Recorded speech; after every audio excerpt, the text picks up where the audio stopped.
Hey there, I'm Karen Harold, the reading teacher here at HVES Valley. And I'm Tiffany Choice. I'm 6th grade teacher here at HVES Valley. I'm going to be asking Tiffany a couple questions about her Making Meaning program and the use of it in her classroom. Thank you, Tiffany. What is one of the things you love the most about Making Meaning? I do love the variety of text that Making Meaning provides.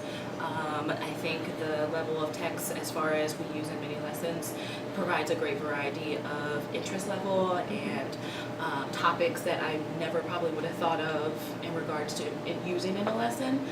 So I think the variety is definitely my favorite. Okay, that's good to hear.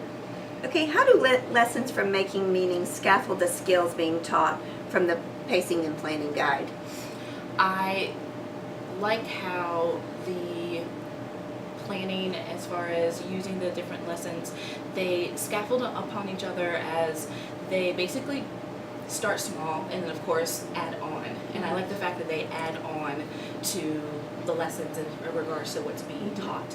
And it's always going back to, remember when we did this, and remember when we talked about this in a previous article or a previous text, and it always adds on to whatever it is that we taught previously. Okay, great. Okay, what can you tell me about the writing and the journaling component of Making Meaning?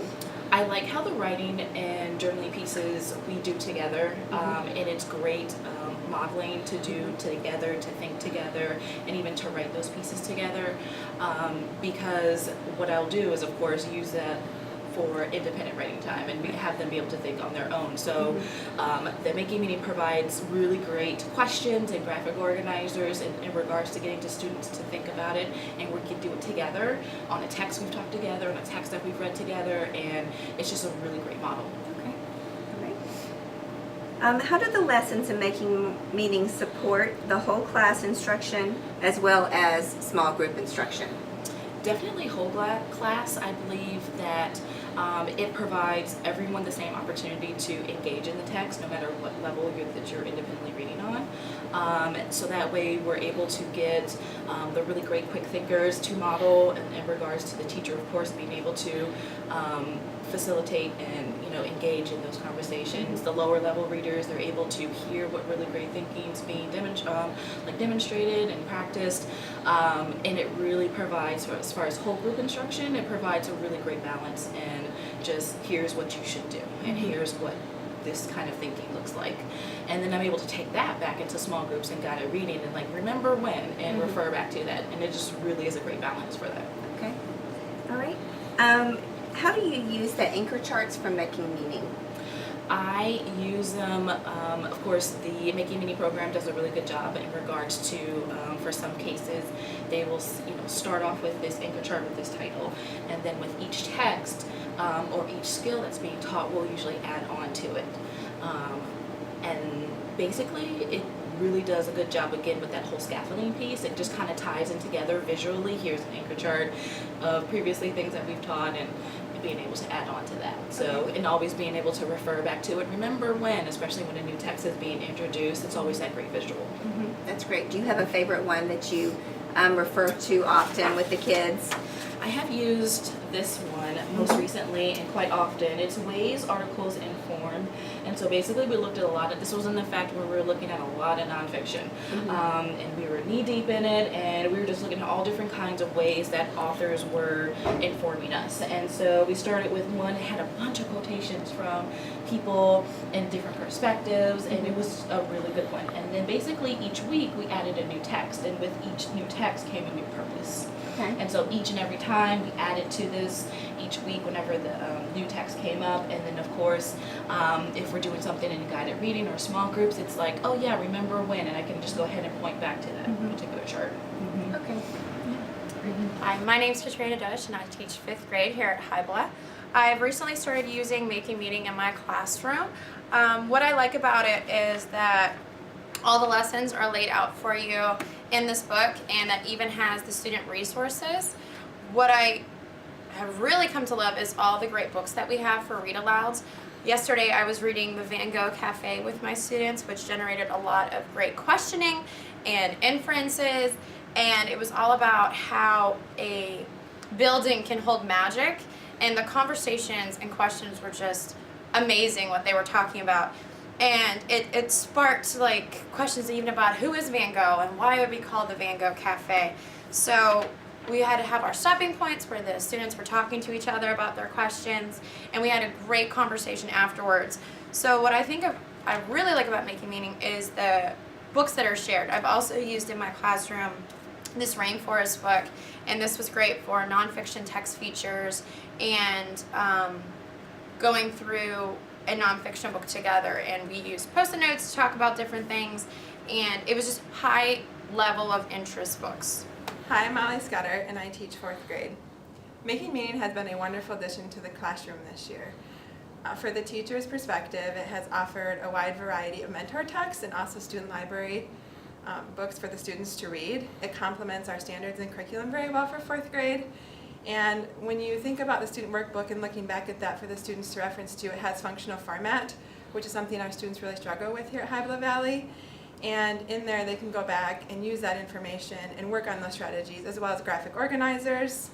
And then from that they can take their independent reading to a whole nother level and put that in this book as well, and they can go back and we can use that as a teacher to use our independent reading conferences.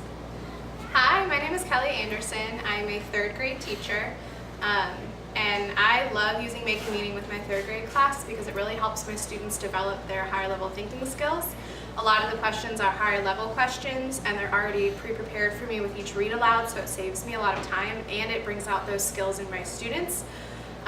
It has questions for them to answer that initiate conversations between the students and help them foster their questioning ability.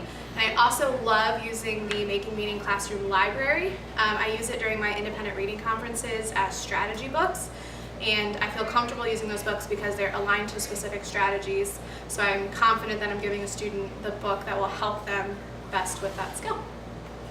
Hi, my name is Sylvie Harris. I teach 2nd grade here at Hybla Valley.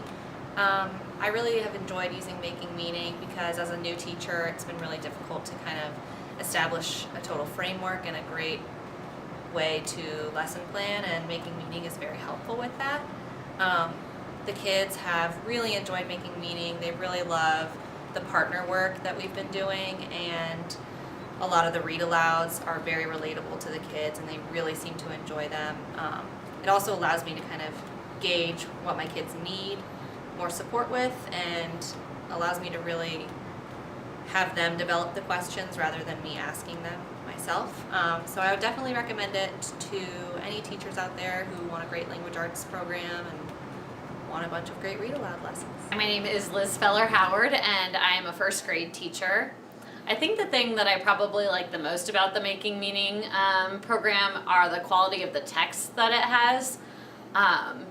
My students are always really engaged when I'm reading to them. The texts have great pictures, photographs and illustrations. It also has great text in the individual classroom libraries. Ever since I introduced those books, my students can't wait to go and get those books out of the libraries. And the other great thing about it is it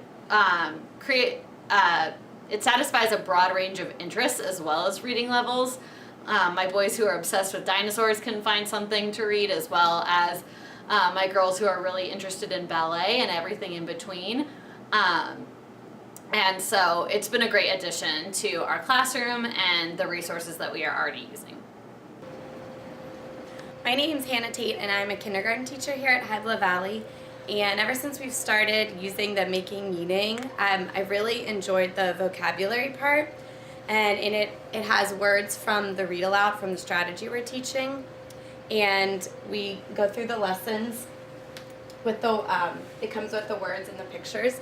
And this is the part that I've noticed the students really love. So anytime I move the smartboard and they see the chart, they get really excited to learn the new words.